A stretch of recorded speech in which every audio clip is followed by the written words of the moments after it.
And the RC helicopters that I got into were like aerobatics. So not only could they just kind of putt around, but we could fly upside down, we could fly sideways. Oh, so you were piloting them and you were like actually knowing how to move them around. Yeah, exactly. So I started building them, as you do, right? And they were nitro powered and smoke and stuff everywhere. And then I just kept flying. I got hooked up with an amazing group of local guys in the Baltimore, Maryland area. Yeah. And basically we were like just building them and then learning to fly them. And so I ended up getting pretty good at flying them. And so I ended up becoming and so it's kind of like we're like freestyle motocross meets figure skating meets skateboarding. So I think the coolest thing is like the fact that like I got pretty good at twisting the sticks, if you will, like, moving the sticks around. And so I was involved in competitions and demonstrations all over the world. And it allowed me to travel to... Wait, how old were you? My first competition, I was 16. Damn. 17.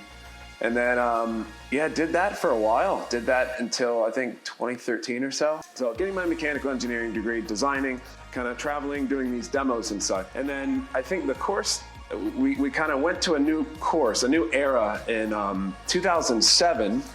When I was flying for that company, Miniature Aircraft in Florida, they called me one day and said, hey, we've got a local cinematographer here who wants to attach a movie camera to one of our helicopters. And that's when it all started. Yeah, and we want you to pilot it. I'm like, oh, okay, cool. So we need you to come down right now. It's a jet ski commercial, or like a Sea-Doo commercial. Okay, cool. So I fly to Florida. And so the helicopter had a fly bar, tail gyro. I think it was shooting on some sort of tape, right? I don't know. It could have been a digital camera.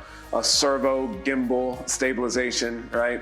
There, and we do the shoot, and so I'm piloting like RC, no stabilization, with a fly bar, no self-leveling, none of that. So if you want to point towards the action, if the Sea-Doo's coming this way, and they want the shot looking this way, you have to fly nose in, kind of sideways, just no stabilization, nothing. And then fast forward just a few years to maybe 2011.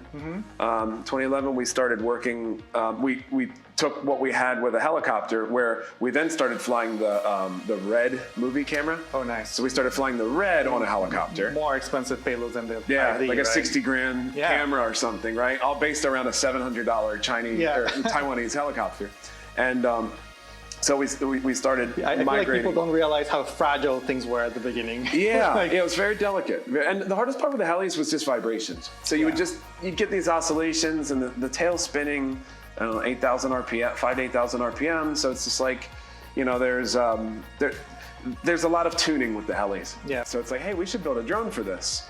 So then I just built just designed like, okay, I'll just make one for us. So I designed a hexacopter, kind of heavy lift drone. This is the MFD 5000? MFD 5000. We needed a name for it. What does the name mean? Well, the MFD, this is a sounds like Terminator.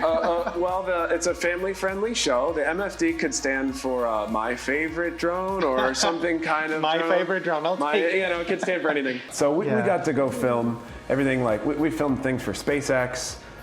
They shot Stranger Things with our drone last year. Yeah. I don't know, different things, Netflix, HBO, movies, you name it. So I was doing those out of the basement for a long time. And then, I don't know how many we ended up selling. Probably, maybe 50 or so. Like MFD 5000s, like, not nothing, but a decent amount to get our start.